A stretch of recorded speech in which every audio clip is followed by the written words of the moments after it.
Royal Society, we would think that perhaps Newton had, again, a big influence on de Moivre's career or on his connections.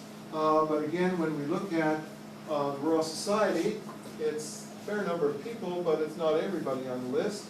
And so what I did was look at who nominated whom for fellowship in the Royal Society to get who are the kingpins, who are de Moivre's closest people, and how he could make connections to others.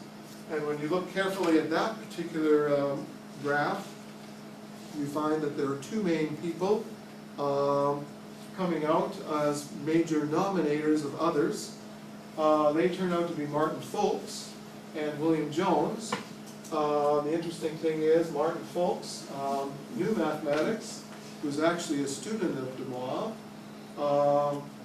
He became president of the Royal Society. He was not president at that time, and the book is dedicated to Fulks. So here we have the person to whom the book was dedicated has nominated a number of other people in the Royal Society for fellowship, or nominated a number of other people for fellowship in the Royal Society. So you can perhaps see de Moivre making connections in the Royal Society through Fulks. William Jones was a mathematician. He's listed in another book as one of de Moivre's close friends.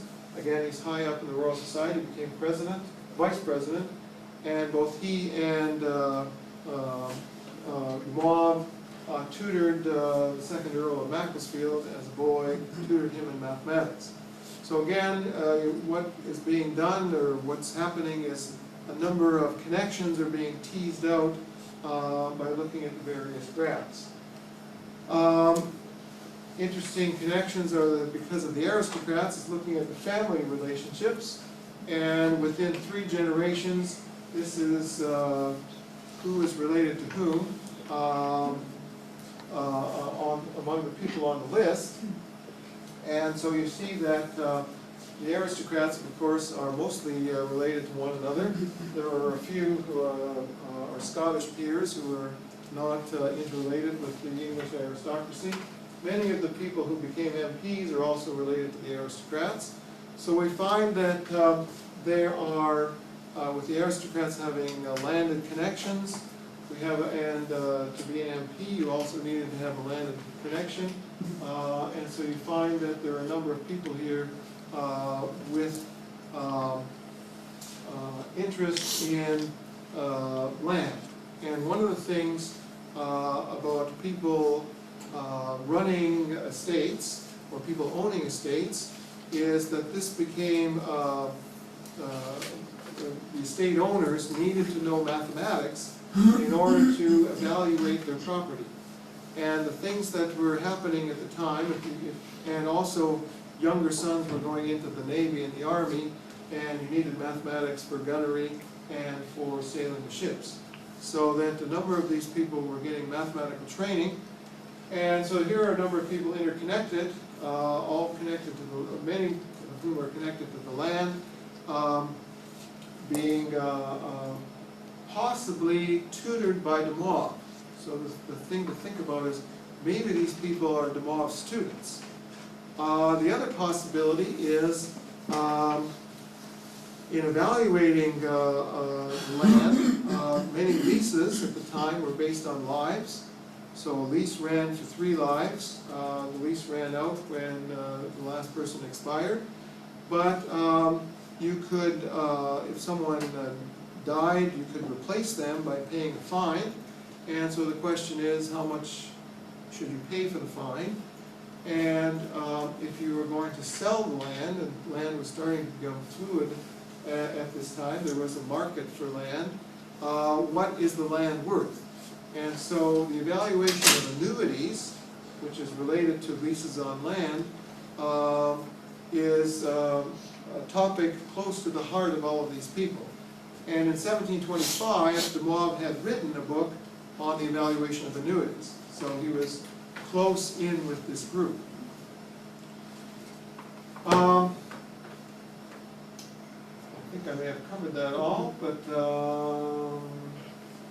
there are the key thing is that there's several siblings and father-son pairs on the list, and that would lead me to think of a model for de Moivre's, for finding more of de Moivre's students. I think that is the next slide. Yes, consider a model for a student-teacher relationship. And so if we look at de Moivre's biography, a number of his students are listed.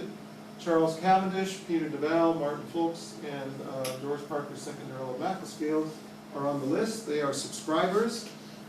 Those who are his students but not on the list are James Dodson, who was the great-grandfather of Augustus de Morgan, if anyone knows 19th century mathematics, George Lewis Scott, and the 2nd Earl of Stanhope.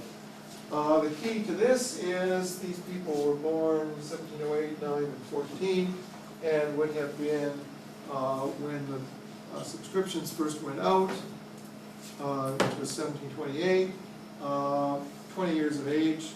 Perhaps de Moivre thought that maybe he shouldn't go after the 20-year-olds for subscribers, but it does, it could also be that Dodson, for example, and Scott studied with him later rather than as a teenager.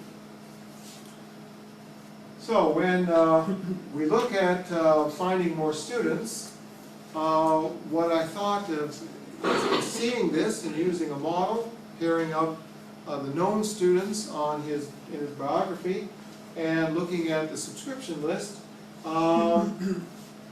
use the subscription list to reconstruct a list, a larger list of de Moivre students. And so, for example, you have 2 generations of the Cavendish family. You have the Duke of Devonshire is on the list, the Duke of Devonshire's brother is on the list, and the Duke of Devonshire's son is on the list.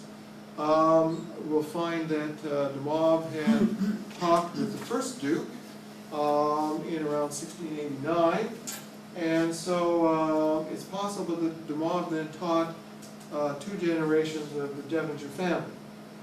Robert Walpole, Britain's first Prime Minister, acknowledged to be the first Prime Minister, his eldest son is on the list, so it's possible that Walpole's son studied with de Moivre. His younger son, Horatio Walpole, who is famous for his correspondence, says in his correspondence that he wasn't any good at mathematics, didn't like mathematics, and yet he owns a copy of de Moivre's Doctrine of Chances. So it's possible that he got the Doctrine of Chances from his father, just inherited his father's copy.